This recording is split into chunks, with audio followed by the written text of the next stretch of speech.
She said she never took her ring off.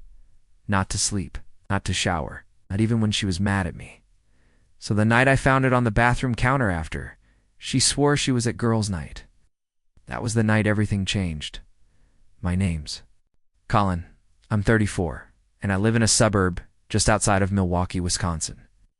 I work in logistics shipping and warehousing for a regional retail chain. It's not glamorous, but it pays well and keeps me busy. I'm the guy who's early to meetings, who double-checks calendars, who packs an umbrella even when there's a 10% chance of rain.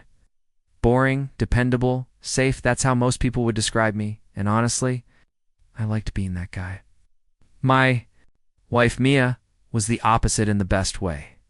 Wild spirit, infectious laugh. She never wore matching socks, always had a new Spotify playlist every week, and once dyed her hair blue because life's too short for beige. I met her 6 years ago at my friend Gavin's engagement party. She spilled cranberry vodka on my shirt and offered to pay for dry cleaning, which turned into brunch the next morning, which turned into 5 years of building a life together. We got married 3 years ago. Backyard wedding. Her mom cried during the vows. I cried during the first dance. We had a dog named Biscuit, who barked through the ceremony and photobombed most of our wedding pictures. That was this messy, silly, in sync. Our favorite show was The Good Place. Every Thursday, take out from the Thai place down the road. 2 glasses of Malbec and 4 episodes on the couch. I still remember how she'd lean her head on my shoulder during the opening credits. Those nights made everything else worth it. But things started changing slowly. It's not in a Hollywood way, not overnight. It was more like static between us. Like a bad signal. At first, it was small. She'd be on her phone a little more. Messages she'd hide when I walked into the room. She started going to more girls' nights than usual, book clubs, birthday dinners, paint-tan sips. She stopped inviting me to tag along, even when the other husbands were going. Then came the silences. You know the kind. The ones that sit between you on the couch like a third person. I'd ask how her day was, and she'd give me this one-word answer. Fine. Not good, not bad, dash, just ... Fine. Then she'd turn back to her phone. I tried. Not to panic. Everyone goes through ruts, right? Stress at work, seasonal depression. Maybe she was just tired. I even convinced myself she might be planning something like a surprise vacation or a birthday thing. I gave her space. I trusted her. But then came the night of Ellie's birthday. Mia said she and the girls were doing a staycation, just one. Night at a hotel downtown, Monty Python, drinks, laughs, girl talk. She kissed me on the cheek before leaving, laughed when Biscuit tried to climb into her overnight bag, and said she'd be back late Sunday afternoon. Sunday came. I was doing laundry, folding her jeans, when I saw something small and shiny in the bottom of the dryer. Her wedding ring. At first I thought maybe it fell off. But she always said always that she never took it off, ever. That it felt like a part of her. I remember just staring at it, my hand still warm from the dryer. Turning it over, reading the tiny engraving on the inside, still choosing you see. I felt like someone had turned the volume down on the world, like all the background noise of life. The laundry hum, the dog snoring, the birds outside dash, just ... vanished. Silence. A kind of silence I hadn't felt since my dad died. Cold, hollow, final. I didn't confront her right away. But that was the moment I knew. Something was off, and whatever it was, it had already started. I kept the ring. Didn't mention it. Just slid it into the small drawer where I kept receipts and expired coupons, things I told myself I might deal with later. That week, everything Mia did seemed different. She still smiled at me, but her eyes weren't in it. She still asked how my day was, but she didn't wait for the answer. We still had dinner together. But her plate stayed half full, and her phone stayed face down but nearby like a nervous tick. I started noticing more. Her text tones were always silenced now. When we'd watch TV, she'd occasionally glance toward the screen, but her thumb scrolled under the blanket. And she started laughing at things I couldn't see. Quiet little chuckles. Not from me, and not from me. From someone else. I tried. To play it cool, I wasn't going to become the jealous husband. I wasn't going to snoop. It's not who I was, but it ate at me.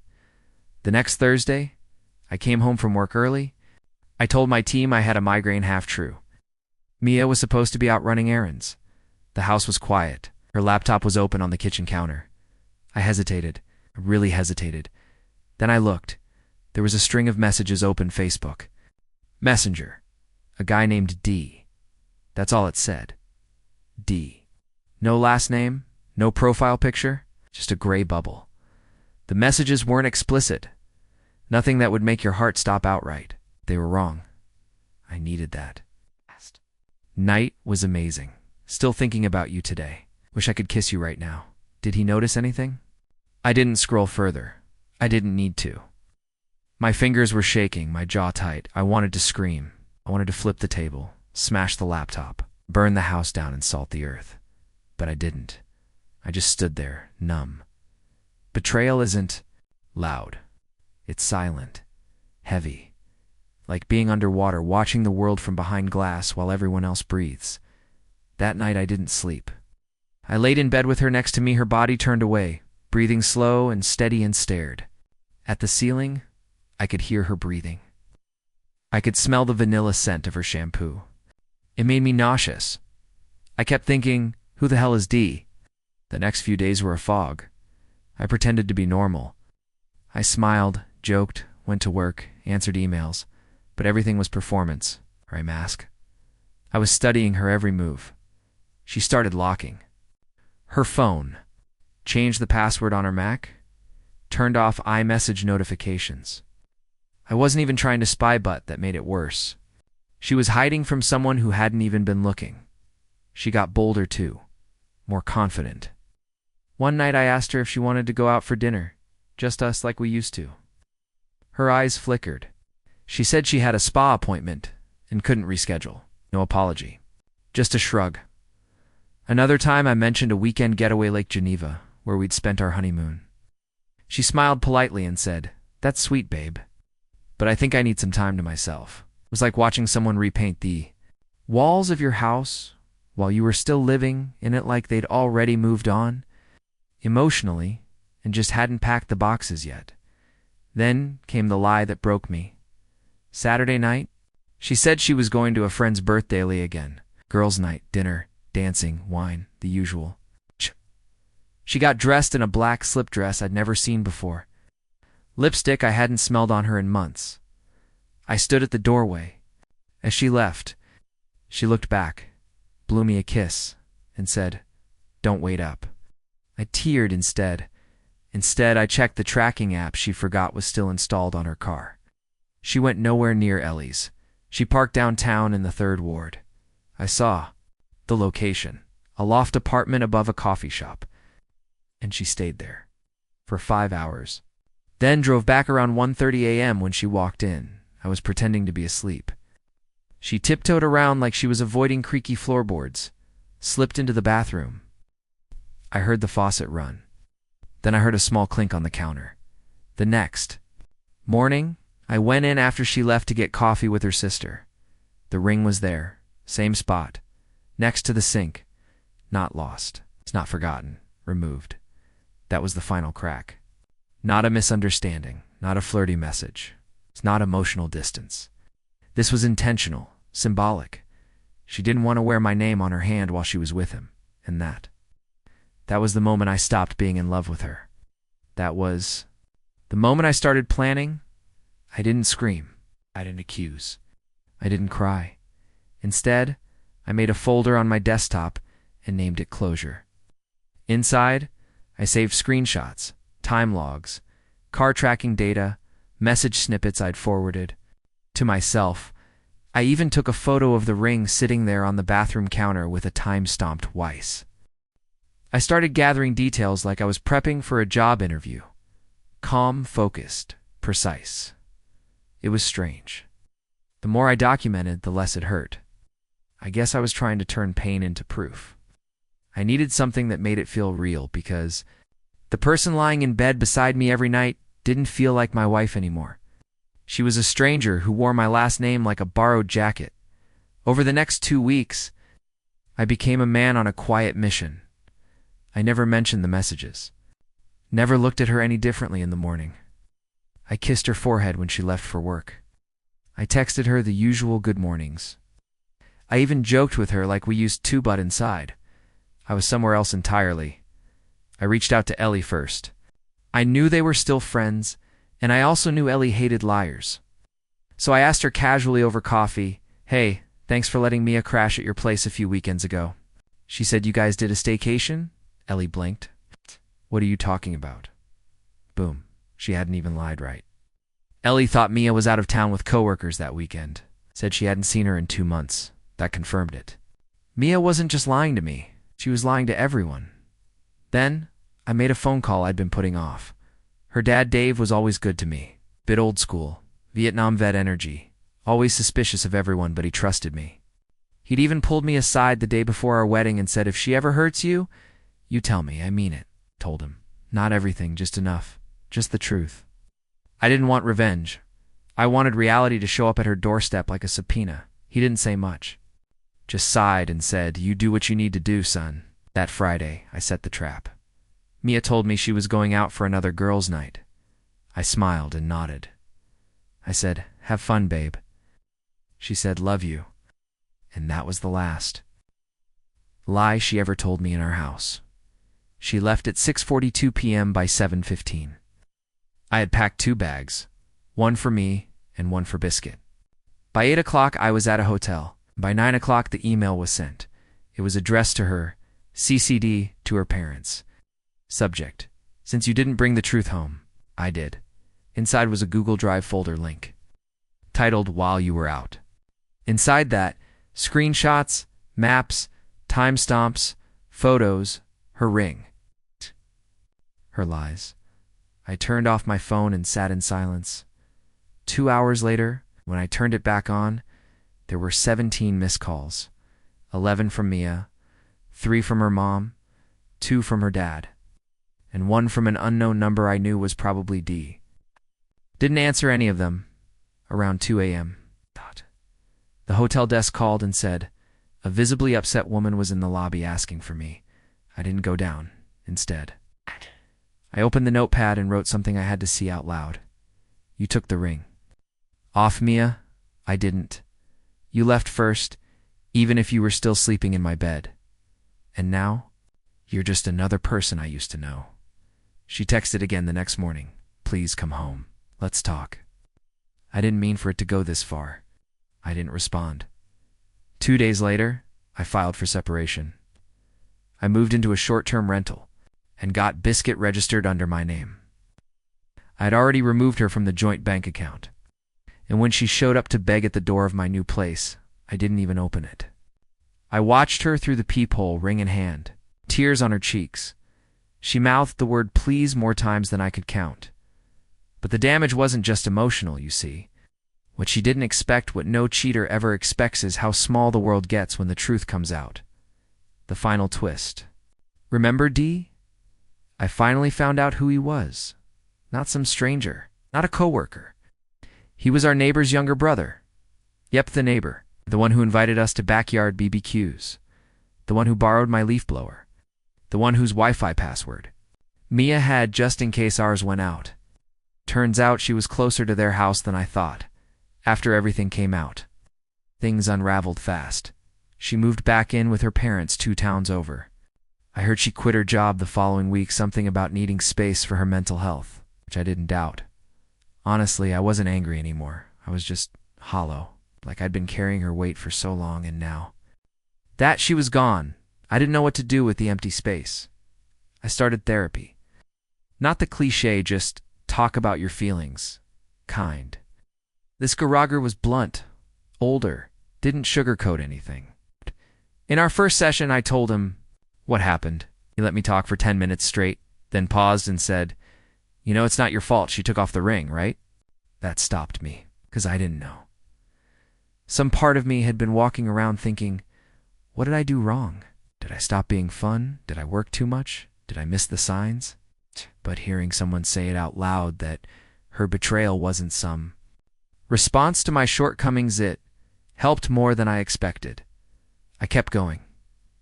Week after week, Roger made me write things down.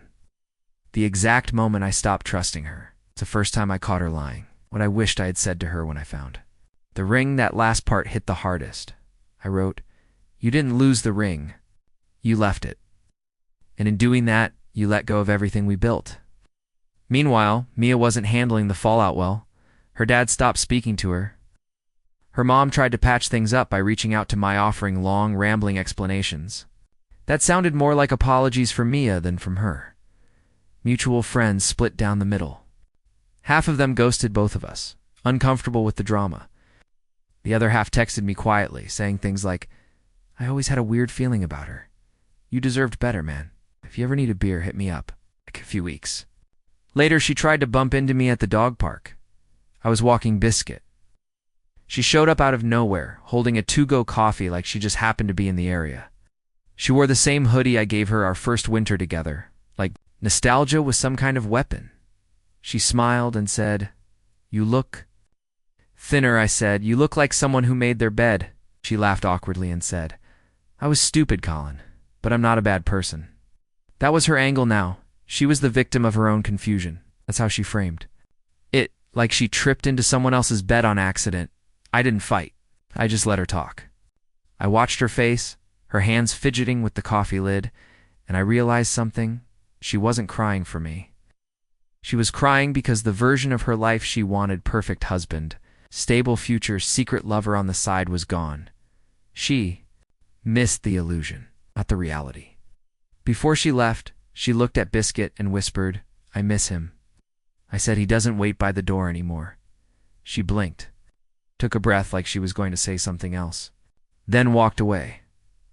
A few days later, I saw Dee at a gas station, of all places. I was pumping gas when he pulled up in a beat-up black Hyundai. He looked nervous when he saw me, like a kid caught shoplifting. He opened his mouth to say something. Maybe apologize. Maybe explain. I raised a hand. "Don't," I said. "You don't owe me anything. You two deserve each other." He looked confused. I don't think he understood what I meant, because what I meant was they deserved to build a relationship on lies, suspicion, and guilt. They deserved to always wonder if the other one was cheating. They deserved each other's karma, and me. I deserved peace. Later that month, I finally boxed up the last of her things. The hoodie, the wedding album, even the Polaroids we stuck to the fridge. I didn't burn them, didn't shred them, just sealed the box, labeled it Mia, and dropped it at her parents' porch. Her mom opened the door, red-eyed and tired. She said, "She's not the same since you left." I replied, "She wasn't the same before I left. That's why I did. It's been 6 months. I won't lie to you and say I'm over it. That I've found some magic closure, or that heartbreak just disappears with time. Healing doesn't come in waves. It comes in inches. Some days I still wake up thinking she's in the kitchen, making coffee, humming along to a playlist. Then I remember. She took the music with her when she left, and that's okay. Because what I've learned in all of this is simple. Love doesn't always leave in a fight. Sometimes it walks out quietly, takes its ring off, and leaves it by the sink. I used to think forgiveness was about telling the other person, "It's fine." Now I know forgiveness is saying, "It's not fine," but I won't carry it with me anymore. There's no dramatic ending here. No epic rebound. No picture-perfect better person waiting in the wings. Just me, living smaller, breathing deeper. Learning what it means to belong to myself again. I've picked up new habits. I run more. I read those books I kept saying I didn't have time for. Started journaling, even though it felt cheesy at first. And yet sometimes I write her name down just to get it out of my head and onto a page. Then I close the notebook and move on. I still wear my ring. It's not as a symbol of marriage, but as a reminder. A scar in metal. A story of what I survived. I know now that love isn't about grand gestures or fancy rings or Instagram-worthy dates. It's about choosing each other every single day. The moment one of you stops, choosing the moment one of you quietly sets down the ring and walks away. Even if you're still in the same room, that's when the story starts to end. She took off her ring during girls' night, forgot to put it back on, but me, I'll never forget what it meant. Because in losing her, I found something she never gave me. Honesty. Freedom me. If you enjoyed my story, don't forget to like and subscribe for more real-life stories like this.